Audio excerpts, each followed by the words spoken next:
గంధర్వ యువకుని వృత్తాంతం. భృగు మహర్షి, నా కష్టం ఏమని విన్నవింతును? నేను పూర్వజన్మలో చేసిన పుణ్యఫలం వల్ల నాకు స్వర్గం ప్రాప్తించినను పులుమొగం నాకు కలిగినది. ఈ కారణంగా నాకు అటులు కలిగినదో బోధపడుకుంటున్నది. ఆమె నా భార్య అతిరూపవతి, గుణవంతురాలు, మహాసాధ్వి. ఈ నా వికృత రూపం వల్ల ఎందుకు పనికిరాని వాడనైతిని. కాన ఈ రూపమునకు కారణమేమియో వివరించి నా మనోబోధను తొలగింపజేయుడు అని పరిపరి విధములుగా ప్రార్థించెను. భృగు మహర్షి గంధర్వుని దీనాలాపనను ఆలకించెను.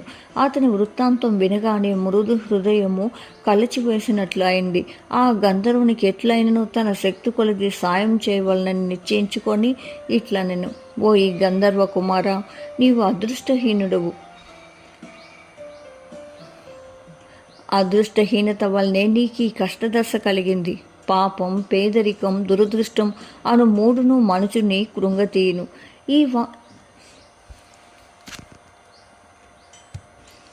ఈ వారును ఆచరించవలసిన పరమ పావనమైన మార్గం. కావున నీవు నీ భార్యతో కూడా పర్వతం నుండి ప్రవహించుచున్న నదిలో స్నానం చేయుము. అదీను కాక ఇది మాఘమాసం కదా, వెళ్ళబోయిన తీర్థం ఎదురైనట్లుగా అన్నీయూ సమకూడుచున్నవి. ఈ రోజుతో నీ కష్టములు తొలగిపోవును, నీ మనోవాంఛ ఈడేరును. భయపడకుమని మాఘస్నాన ఫలం గురించి వివరించెను. ఆ గంధర్వుడు భృగు మహర్షి ఉపదేశం శ్రద్ధగా వినెను. తన భార్య కూడా మునీశ్వరుని వచనములు ఆలకించి సంతోషించెను. ఆ మహర్షి చెప్పిన విధంగా గంధర్వుడు భార్య సమేతుడై ఆ దాపునే ప్రవహించుచున్న నదిలో స్నానం చేసెను. వెంటనే తనకున్న పెద్ద ములిముఖం పోయి తేజోవంతమైన సుందరమైన ముఖంతో ప్రకాశించెను. ఆ గాంధర్వ దంపతులు అమితానందం పొందిరి.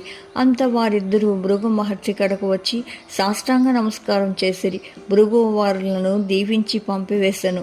ఈ విధంగా గంధర్వ యువకుని చరిత్రమును వశిష్ఠులు వారు దిలీపుని కెరిగించి, వింటివా రాజా, గంధర్వ కుమారుని యొక్క వృత్తాంతం. మాఘమాసంలో పుణ్యనదుల యందు స్నానమాచరించడలయా ఎట్టి ఫలం కలుగునో ఊహించుకొనుము అని మాఘమాసం 4వ అధ్యాయం ప్రారంభం చేశారు. ఓం నమ శివాయ. ఓం నమో నారాయణాయ. స్వామియే శరణమయ్యప్ప.